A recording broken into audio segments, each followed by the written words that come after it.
So our topic at hand today is we are kicking off ADAS for the year. So this is going to be, if you were with me last week, this is kind of the year of ADAS. So we're starting a new series on OEM specific ADAS functionality.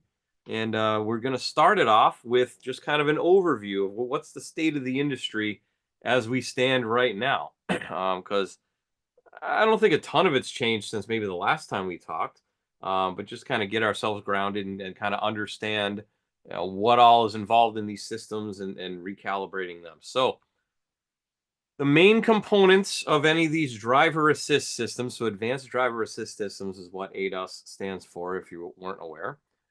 We have things like radar, ultrasonic sensors, cameras, and LiDAR. So, they're used for multiple different systems on the vehicle, and multiple of the sensors and components can combine. We call that sensor fusion, which allows multiple systems to feed off the same camera, same radar, that sort of thing. So radar emits electromagnetic waves. It can have short or long range radars, and usually is a combination of both nowadays. It can be up to 250 meters distance. Other car speed and distance in real time, it'll measure of the radio waves. It's a relatively high cost compared to some other things. Robust to rain, though, snow and fog interference, as long as it doesn't get any directly on the radar sensor itself. Ultrasonic sensor uses sound waves. Short range, roughly about 2 meters. Applied at very low speeds, usually only used for parking. It's relatively inexpensive. Snow and rain can't interfere with it. Camera is used for colors and fonts identification, also other vehicle recognition, lane markers, that sort of thing, sign recognition. We short and long range cameras, traffic signs, lights, lane markers, like I said, require significant computing resources because the data just coming out of a camera is just it's a lot of data to process. And weather conditions, once again, can interfere with that. If it's snowing out right now, which it's snowing in some places in the United States right now where it doesn't usually snow. I saw snow on the ground in the French Quarter today, so that's kind of interesting. So yeah, weather conditions like snow could cause an issue with cameras and rain, and frost and things like that too. It's pretty cold up where I'm at. So, and then lidar is a laser beam. So it's short and long range, can be used for obstacle identification. It's more expensive than radar, still more expensive than radar. The cost is coming down, and there still aren't that many vehicles out there that use LiDAR kind of as a matter of course. A lot of them use radars and cameras in combination, but no interference or metallic material reflection, which is a problem you might have with radar with bouncing off metallic material. So let's talk about radar quick. So radar stands for radio detection and ranging. So this started off in World War II. They started using this to detect, airplanes and things like that. Works by transmitting radio waves and calculating return time. So basically, the quicker it returns, the vehicle is moving towards us. If it takes longer to return, the vehicle is moving away from us, or the obstacle that might be in front of us. Applications for this would be like adaptive cruise control. Usually have a long range radar in the center front of the vehicle, and that'll be for your adaptive cruise control to lock on to the vehicle in front of you. Cross traffic alert, that can be used in the front or in the rear of the vehicle, or both. Blind spot detection, that's usually in the rear because that's where your blind spots are. And rear collision warning. So I'm backing up and all of a sudden it detects an obstacle and it slams on the brakes. That could be that's what that's often used for. So that's radar. Ultrasonic sensors. These are some of the earliest sensors that we used on vehicles for some sort of like a park assist or something like that. That's really all they're used for. Works by transmitting high frequency audio waves and calculating their return time, once again, just like we talked about with radar. So the quicker it comes, that means the closer we are to whatever we're detecting. And like I said, pretty much the only application that they use that for as of right now is going to be your park assist. So as I'm approaching an object, it beep, beep, beep, beep, beep, beep, beep, beep, beep, gets louder and faster. And it says I'm close to an object. Cameras can be used for multiple different uses in our ADAS world, but it works by turning light into electronic signals. So if we see this is a camera module here, we got a lens. Light goes through the lens and hits this photo sensor back here. That photo sensor is going to then send data to this chip, and the chip's going to process it. Remember how I said it requires a fair amount of computing power to go through, and then it will transmit it out to these, usually a supplemental processing module as well, like a vision processing module or a camera processing module. It might be called something like that. So that'll process, say, like Lane departure warning. It can detect the lanes. So if I go outside of that lane, then it knows that I've departed my lane, and it can beep, or maybe it even adjusts and steers me back using electronic power steering as well. Traffic sign recognition. So you drive down the road and it sees the speed limit sign, and then it throws that up on your dash so you know what the speed limit is, or if there's a crosswalk coming or a stop sign or anything like that. It'll be able to pick it up and put that and display it on your display. Surround view uses multiple cameras around the outside of the vehicle and stitches them together so I can see what's going on when I'm parking once again. Reverse as well, so I can see what's going on going in and out of a parking spot. And then it can use it for park assist as well. So like I said, if I'm trying to get into a tight spot, I can see what's going on around the vehicle, and that'll help me with park assist. So here's just an example video of what these cameras might be doing, detecting. It's like, so in this example, it detected a stop sign, and it's detecting how far away that vehicle is and whether or not the vehicle is pulled away. And it also recognizes the lanes and so on and so forth. So it's able to process multiple different things at the same time. So it can kind of understand the environment around it. Now, some manufacturers use single cameras, some manufacturers use 2 cameras, some manufacturers use 3 cameras. Sometimes they use the single camera in that 3-camera array for sign recognition, and the other 2 are for depth perception, like Subaru's EyeSight system uses dual cameras, right? But it kind of understands and sees what's going on, the different signs that are around. It detected a stop sign, detected a vehicle, distances, and so on. So it's doing a lot of work in the background, whether or not you necessarily see it on the screen or on your dashboard or what have you. But it's doing a lot of work in that processing. Okay, and lastly, we got LiDAR. Like I said, not a ton of vehicles using LiDAR at the time. It's usually mainly your higher end vehicles like your Audis and your Mercedes and stuff like that. But it works by transmitting light waves and calculating the return time, similar to radar. And it stands for light detection and ranging, like radio detection and ranging for radar. Most often used for adaptive cruise control, also pedestrian detection and emergency braking. So if it detects a vehicle coming in conjunction with the radar, it might do that automatic emergency braking using that LiDAR. Also, some manufacturers are using it to map terrain in order to use some of their advanced cruise control systems, like GM Super Cruise. They use a LiDAR unit on top of a vehicle. And so that's not really on every vehicle. It's just a small fleet of vehicles that go out and do terrain mapping out in North America. And then once they've mapped a certain spot, you can use Super Cruise in that area. So here's just an example on an Audi A8, right? It's got a laser scanner in the front, along with long-range radar, 360 cameras, ultrasonic sensors, side sonic sensors.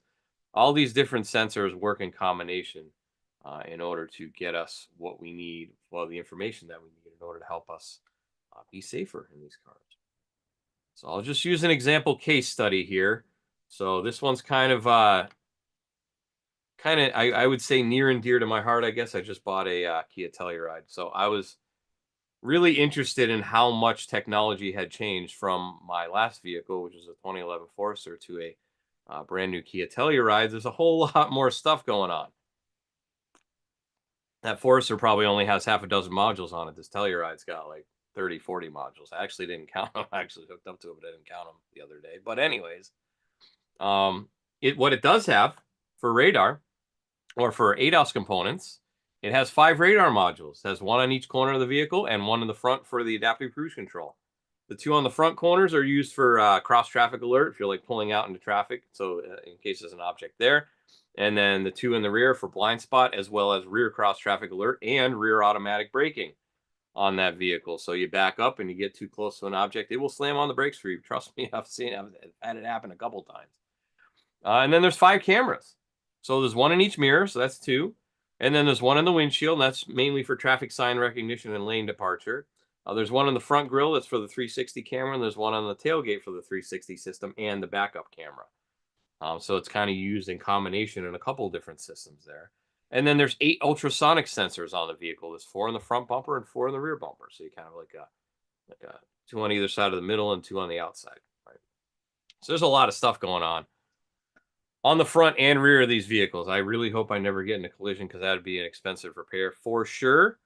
But it is just amazing how they're able to use all this stuff to help you basically just the car almost drives itself. Of course, you have to put your hand on the steering wheel, but you put that thing in cruise control, it'll even change lanes for you. You turn on the turn signal, it'll move over as long as it's clear to do so. So um, quantum leap from where I was from. I know it's been iterative since in the last 13, 14 years.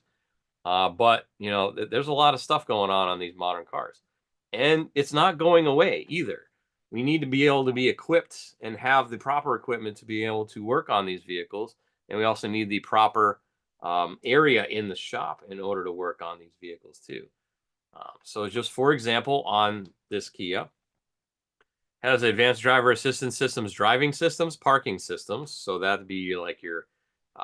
This is actually this particular one is only for the module, and then we have the separate radars and cameras and stuff separated out here. But for the parking system, that'd be your park assist system, corner radars, front view camera, identity authentication unit, which is for like the smart key system, and then the rear view monitor.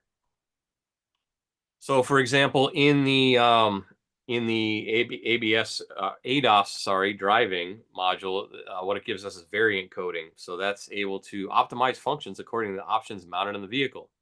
Carry out this function after replacing ECUs between vehicles when a warning lamp is turned on or when an error code is displayed. So oftentimes you may have to do this if you replace the module itself. So you can go in here and it's going to give you these little, you can tap on these little options and it'll give you enable and disable basically, or what is it equipped with? What options does this vehicle have? So it allows us to do that. Next one's going to be on, I believe, the front camera. That's for the parking system, right? So that's the surround view camera. So in this case, we have codes, data, functional tests, system tests. So if we go into system tests, it's going to give us options for the different cameras that go in there, and we can actually do a calibration. So surround view monitor calibration is one thing that you could do with the scan tool. However, that's only part of the equation. You also need special equipment from the manufacturer, such as these different targets and rulers that are available. So it gives different part numbers for them. But target point plates, front wheel center need to be centered on the line. We have these different plates and grids and such, and there's different reference lines and rulers and stuff. And if you walk through the owner of the shop manual on how to do this, it's going to tell you, where exactly everything needs to be assembled and all that. But it's more than just driving the car down the road in order, especially for the 360 cameras. In order to get that stitching correct, oftentimes you need these giant mats and things of that nature. We'll see that a little bit later on, I think. And then this would be for the front radar here. So going into the radar, codes, data, that sort of thing, system tests to be able to calibrate it. If we go into data, you can see the different, like the target range, mounting height of the radar assembly, mounting offset because it requires you to make sure it's level to the ground and things like that. Success on the factory alignment result, which is good because it came from the factory correct. Service alignment would be what I do after the fact in an aftermarket shop. I wasn't about to start that because I don't have the targets for it at my house, but it's going to give you your misalignments, anything like that, horizontal, vertical. It's kind of tipped up at the time. Just snowed yesterday, so I got a little bit of snow on the driveway, so you'll be able to see that. And it gives you the percentage of service alignment. And then if you look in the service manual for that, it's going to give you all sorts of specifications. So it looks like I need at least 26 feet ahead of the vehicle and at least 2 meters or 6.6 feet from floor to ceiling area. And then must be evenly leveled with the reflector. Can't have the reflector up too high. Can't have the reflector on an angle. Can't have the vehicle on an odd angle either.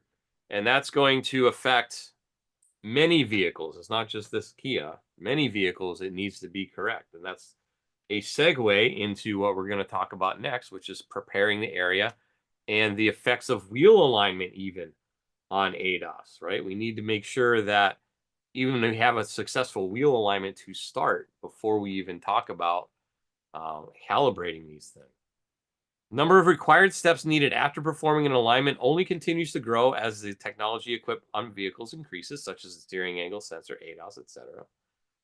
Vehicles with lane keep assist and collision avoidance systems need to know the direction the vehicle is traveling, as well as looking in the correct range or target area to ensure the proper operation. Cameras may use inputs from the steering angle sensor, and if it's not properly reset, may see that input of the steering wheel is turned. That can cause a pulling sensation in the driver, even though the vehicle is traveling in the correct orientation on the road. OEMs go as far as to state in their service information that calibration is required after alignment, or that alignment is a preconditioning step in the calibration process. So when the vehicle is placed into motion, the front wheels will steer in the direction of the rear thrust line. The front toe changes, inducing changes in other angles. So we need to make sure everything works correctly. So the thrust angle will steer the rear of the vehicle in the direction that the rear tires are pointed, and this will cause the vehicle to rotate around its vertical axis, and ADAS object recognition devices will be misaligned on most vehicles. The vehicle's onboard systems are going to assume that the steering wheel is straight ahead when the vehicle is driven on a flat level road and straight ahead. Toe is going to be equally divided between the two front wheels. There's no directional influence caused by tires or chassis, and there's no rear thrust influence causing a driver to countersteer. So it's going to assume that that vehicle is perfectly square and perfectly level and perfectly straight when I go to do a calibration or just driving the vehicle down the road. If any of these dimensions are off in the vertical, the horizontal, or the z-axis. So the x-axis is going to be the length of the vehicle from a zero line. That's going to be the plane. The y-axis is going to be the width of the vehicle from the center line. And the z-axis is going to be the height from a predetermined line. So yaw rate sensors measure a vehicle's angular velocity about its vertical axis in degrees per second or radians per second. These instruments use gyroscopes to monitor the slip angle, the angle between the vehicle's heading and actual movement direction. The main applications of these sensors is to determine the orientation of the vehicle as it travels down the road. Yaw rate sensors certainly play a key role in ADAS as well. So oftentimes you have to recalibrate a yaw sensor after an alignment as well, or even just replacing, say, brake components, ABS module. Lateral ride height is going to be the lateral ride height differences, can lead to rotational deviation around a sensor's axis, affecting the performance. So around that left to right circle axis. Longitudinal ride height differences can lead to rotational deviation around the sensor's center line, front to back, affecting their performance as well. So if I'm got a heavy load in the back, usually they say you want at least pretty close to a full tank of fuel when you're calibrating, just to make sure that front to back we're looking good. Got to make sure your air suspension's up to snuff. If it's got air suspension or auto leveling suspension, got to make sure that's okay. All sorts of things need to be in play and make sure that vehicle is perfectly centered and level. Also, tire sizes, tire wear differences. You can't do this with a donut on the car, right? Because that's going to change. The rotational size, tire pressures. If one of my tires is low, that'll cause a problem as well. So we can see that in this instance, it's leaning a little bit to the right. And when I calibrate a sensor, ADAS systems rely heavily on multiple imaging and sensor processors. I mentioned that earlier, working together to provide an accurate position of where the vehicle is in relation to its surroundings. Calibration is critical in ensuring the information being processed is precise. Even a 1-degree ADAS misalignment of a radar, camera, or sensor could drastically affect the ability of an automatic emergency brake system to perform as designed, especially at highway speeds. So example, if the angle is calibrated properly, like on the bottom here, and it'll be able to see a little bit further down the road. If it's calibrated pointing down a little bit, it's not going to be able to see as far out as it needs to. So I won't have that extra warning time with the automatic emergency braking. And do I need to perform a calibration? Maybe I do, maybe I don't, but we need to make sure that the center line of the vehicle, here's the geometric center line, the green. So if my camera is going the right way, it should be seeing evenly on both sides. However, if my thrust line is off, that's this black line off to the side, my camera is going to be pointing off to the side, so I won't see stuff over here.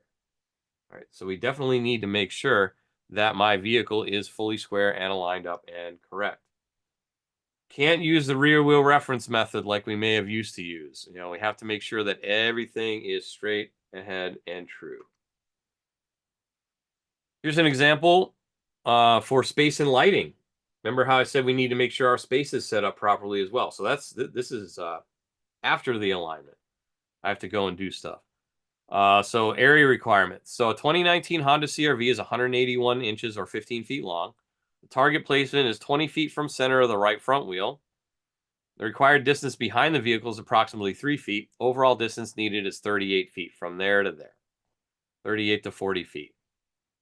For windshield camera calibration, distance is going to be based on OEM size targets and OEM distance requirements. By the way, make sure you're using OEM size targets and OEM distance requirements when you're doing this. Because of that example I just used, the distance. If the distance is not quite right, that camera's focus angle isn't going to be quite right either, so it's not going to calibrate. It may calibrate, but it's not going to be correct, and the systems will not work as designed. So that's a big no-no. Make sure you're using OEM size and distance on your targets. So here's a good space, but is my lighting okay? Not really, because I got a sharp line right there on those two targets. So it's not going to be able to detect that target properly. There are ways that you can check the brightness on a target. There's some apps you can download even on your phone. Uses your phone's front-facing camera as a light meter, so you can measure how much light is going onto that target, right? So there's pretty dim, medium brightness, and very bright, right? So if the target's not illuminated properly, this is straight from Toyota.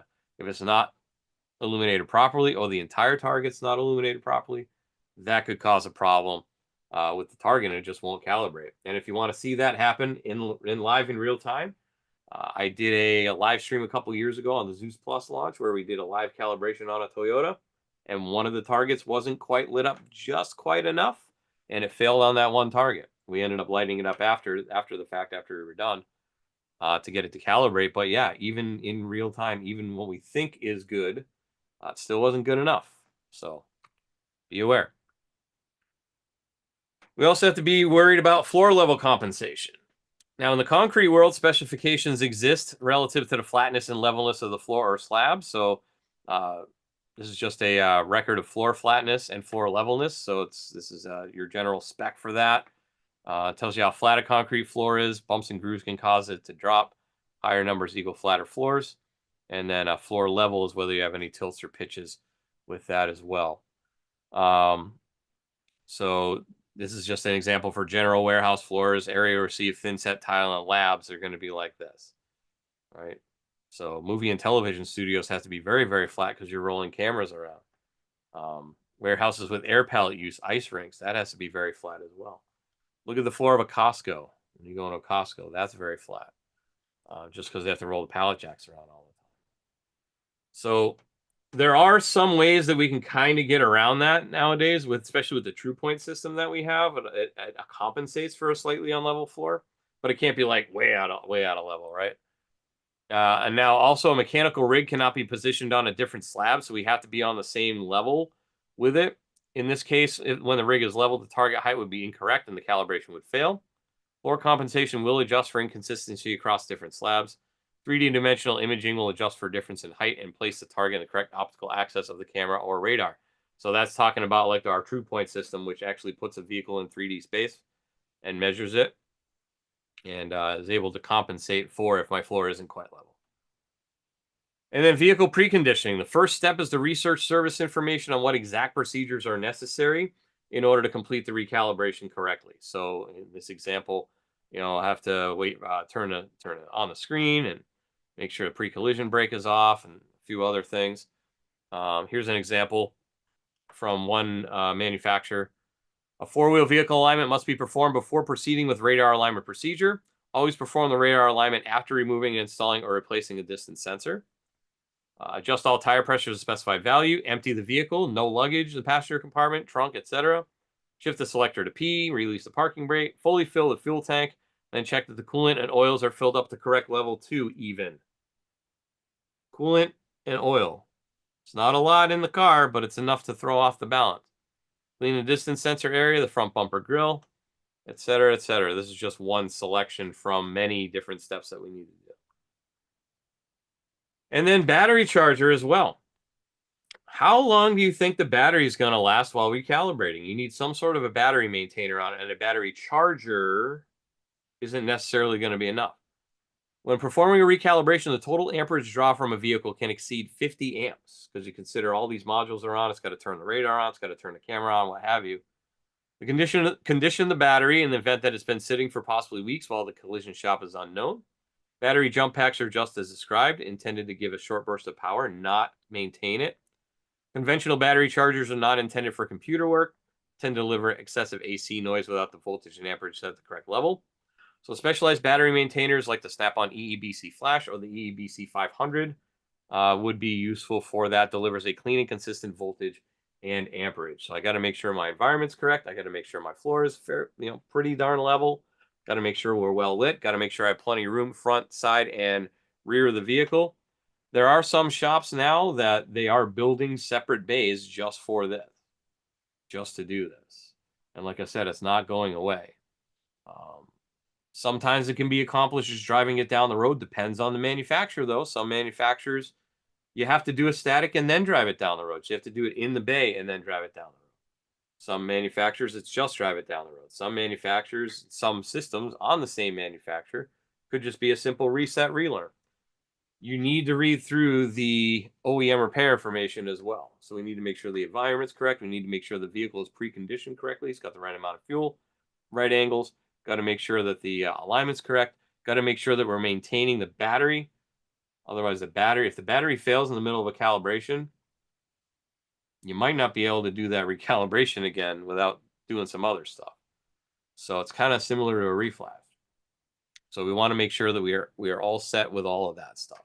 Now, if you have all that stuff, you should be ready to go. You should be pretty confident that you can do it. Just make sure you read the instructions from the manufacturer. So let's go live on the tool and look at a few different things, a couple different manufacturers, and what we can see between not only on the tool, but repair information as well, because you do need good repair information. So let's pull up the Kia first. And we'll look at a couple things in the scanner. We already saw a couple things in the presentation, but I just wanted to show you a few more things. So we have it down here under ADAS and driver's aids. So like, for example, the corner radar. We can go into system tests, and we can do the blind spot detection radar calibration. Calibration procedure will clear any missing calibration DTCs, which allows radar sensors to go through a self-alignment procedure. These self-align. Sensors continually self-align while the vehicle is driven, may take up to 30 seconds, will not allow cancellation. Ignition off, ignition on, and then it'll clear the conditions, and then you have to drive the vehicle to perform the dynamic radar calibration. So on this vehicle, it is driving it, and it calibrates it that way. On, say, a newer Subaru Forester that has blind spot detection, there's actually a target that you need for it, and you have to place the target in the right place. In this case, we're going to take about an hour to drive it down the road greater than 30 miles an hour. Straight road with guardrails, barriers, lampposts, etc. Stuff for it to detect. And then let's see how it does here. I think it might. There we go. Perfect. So that's blind spot, front view camera.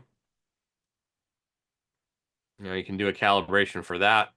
And this one even says, check a vehicle toe and tire pressure levels to ensure proper alignment of the camera in the world before proceeding with calibration as suggested. Vehicles to be at a nominal production loading capacity when the calibration routine is running. Vehicle trunk weight need to be per factory end-of-life build configuration or end-of-line build configuration. Windshield must be clean and silkscreen checked to ensure there's no blockage of the camera. Service technician connects the diagnostic connector, ensure the ignition is switched on. Service technician either aligns the vehicle to the target or the target to the vehicle, right? So this is just giving you some preconditions. And I don't think it's going to go much further. It's going to tell you where you need to mount the special tool for that. So we would have to go into service information to see that, what the special tools are. And then other things like that, right? So that's our Kia. Let's look up Ford, this one. So this is a 18 F-150. So this had on Fords, they have two different processors, or image processors. So image processing module A is for lane assist. Image processing module B is usually for the 360 camera. So in there we have functional tests, special functions, 360 camera calibration. There's also a PMI you can do for that, and new module initialization you can do for that. Procedure requires the use of 2 calibration target mats and a suitable area and size, flatness, and lighting to perform the automated camera system calibration. Image processing module B was replaced, perform the programmable module installation using pass-through device, or we could do PMI with this as well. Front and rear camera was replaced, perform LIN new module initialization service function, which is also we saw in there. Perform the self-test to address DTCs. Battery voltage must be between 11.8 and 15 volts. There we go with that battery maintainer. Right? I don't think this is going to allow me to go much further. Suitable flat surface, sufficient area for placement of target mats, allow for an additional 2 feet clearance around the perimeter of target mats with no objects that could interfere with the calibration. Make sure it's in park, mats are clean, etc. I'm not going to go any further because it's going to error out with this. But I think it's in here too. Let me see. Calibrate around view camera. So if I go into repair information from here, if you have Shopkey or Mitchell, this will bring you right to that. And we'll just pull an XLT. And outside view camera. I think this has it. I believe. Let's see. We'll replace. And then 360 camera alignment. And then there's 2 tubes that hold these mats. Also talks about make sure the tire or mat spacing from your tires. And then there's the mats. So they look like giant, like black and white coated things that sit on either side of the vehicle running down. And it's a good, 20 feet at least, 20, 25 feet down there. And then it's going to walk you through how to do that. And it's going to, there's a lot of steps to do. But once you do that, it will be able to align it. And then the camera trailer, it's the same type of thing. Align it. So that's how Ford likes to use those massive mats to do the surround view camera. And as we saw on the Kia, they were much smaller little targets there. So like I said, every manufacturer is a little bit different as well when it comes to that. And then lastly, we are going to get a BMW. So if we pop in here. And remember, like I said, I am doing manufacturer-specific stuff all year. So I'm not going to go too deep on these manufacturers. Just going to kind of give you an overview and a little smattering of what you might have. And then when we get into the actual manufacturers, we'll go a little bit further, right? It's like the active cruise control. That'll be like a radar, right? So start up the adaptive cruise control sensor. What else we got? Park distance, camera-based driver support system. So in here, we're going to have another camera calibration for that. And you want to recalibrate the camera. It's going to tell you when it's already calibrated, and that says, do we want to recalibrate it again? I'm going to say no because that's simulator. Let's see. Lane change warning, park maneuver assistant, all-around vision camera. Another one there. So teach the all-around vision cameras. Unknown control unit because it's a simulator. If I go in here. And my repair information. Most vehicles, by the way, if you have Shopkey or Mitchell, will have this driver assist ADAS table as well. So it's going to give you the components in the ADAS, what job on that component possibly requires calibrating, if I need special tools like a target, and if I need a scan tool. So for example, forward-looking radar sensor, I'm going to click on that, and then it's going to give me my repair and replace. So let's see. Adjusting. There we go. So it's going to go through. It's going to tell you what targets you need, certain different things. Adjust it with the screwdriver, Torx bit, etc. It's going to walk you through how to do that. So you definitely want to have good OEM repair information in order to do this type of stuff. Sometimes you need targets, sometimes you don't. You want to make sure you have plenty of room around the vehicle, in front of the vehicle, behind the vehicle. Follow the manufacturer's recommendations for whatever they require with that. And then with your, sometimes you need a scan tool to initialize it. Sometimes you need it more than others. Sometimes there's special steps that you need to do. But like I said, this is going to be kind of our overview, state of the union type of thing with this state of the industry. And then going forward, we are going to discuss individual makes. So with that, that is our overview. Let's talk about what we're going to talk about next week. And next week, we are going to get into our first specific manufacturer, and that is Ford. So I'm going to do it pretty much in the same order I did last year with just the vehicle or the OEM specific, just general diagnostic training. We're just going to go the same way because it's about the same sales volume, right? So OEM specific ADAS training for Ford is what we're going to talk about next week. So same time and place as always.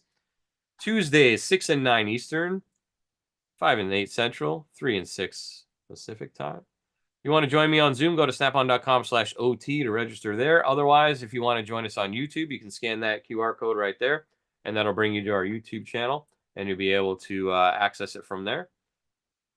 Also, speaking of our YouTube channel, oh, by the way, the 9 p.m. class goes to our Facebook page, my Facebook page.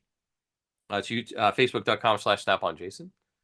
And then if you want to see any of the other episodes in this series, this is episode 104. It's anywhere from our original intro to ADAS that we did way back in 2020, all the way up to light-duty diesel diagnostics that we did last week, and everything in between.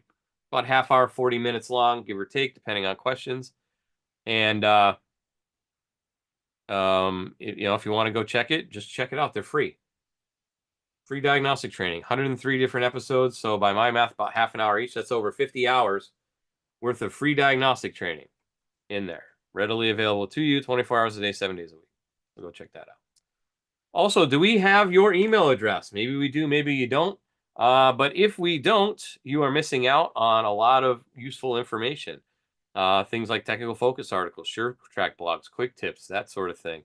New product release announcements. They also send out my schedule monthly, I believe it is. So if you want to keep up to date on the latest and greatest of what's going on in Snap-on Diagnostics or just diagnostics in general, here's an example of an article on how to diagnose a stretch timing chain, right? So if we don't have your email address, scan that QR code, and that'll bring you to our email sign-up page. You can sign up, and we will be there. All right, we're going to get the questions here in a second, but I also want to make sure I mention my buddy Keith, who also does training for free. His is on a specific product. So Zeus and Zeus Plus is on Wednesdays, and Thursdays on Triton and Apollo tools. So he takes you everywhere from soup to nuts, from setting up the Wi-Fi all the way through fast track intelligent diagnostics, start to finish. And then he also goes through and talks about the scope and meter functions on those tools. So they're about an hour and a half, hour and 45 minutes, depending. Definitely worth your time if you want to learn to get the most out of your scan tool. You can also ask questions. It's Zoom only, so it's kind of designed to have the tool in front of you, and you can have that back and forth with Keith as he goes through on the tool. All right, let's get back to questions. If you have a question and you're on Zoom, just make sure you find that Q&A button there. Type in your question, and I'll get to those. Looks like we don't have any at the moment, but that's okay. I'm going to head over to YouTube. So Nick is checking in from the UK, very late over there, and he says, automotive repair news today said Tuesday Snap-on training is on. So that's pretty cool. Didn't know we were running any ads on that, so that's pretty cool. Like it. And then he says, thank you very much for providing free diagnostic training. You're very welcome. Daniel Luna on YouTube asks, which OEM suggests the calibration of ADAS systems after an alignment? I would say at this day and age, at this point, I would say all of them. Because your alignment, if your alignment was off, and maybe it's something that automatically calibrates itself, like some cameras and radars do, then they're going to be off at that point. So you would want to reinitialize that recalibration. So after an alignment, especially if that alignment was pretty off, and if it was good to go and you brought it in and it was just a little bit off, probably okay. But before you do a calibration on an ADAS component, you definitely want to make sure you're doing alignment. So they are definitely tied hand in hand nowadays. So after an alignment, yeah, a lot of vehicles you may have to calibrate it. I would say the majority of OEMs, at least the front cameras and radars and stuff that point down the road, right, based off the center line of the vehicle. So I'd say definitely most OEMs. I guess we'll find out as we go through doing research all through this year, right? And then Jay McCall is checking in, saying hi from YouTube, says it was a very helpful class, and thank you again. Well, thank you very much, Jay. Thank you for attending. With that, looks like our question board has cleared. So I will say thank you. Thank you very much for spending a little bit of time with me, taking a little bit of time out of your day to learn a little bit more about where we're at with ADAS. Hopefully you'll join me next week for our specific ADAS training on Ford and all the other classes in the future. So with that, enjoy the rest of your week. Enjoy your weekend. Have a nice night and take care.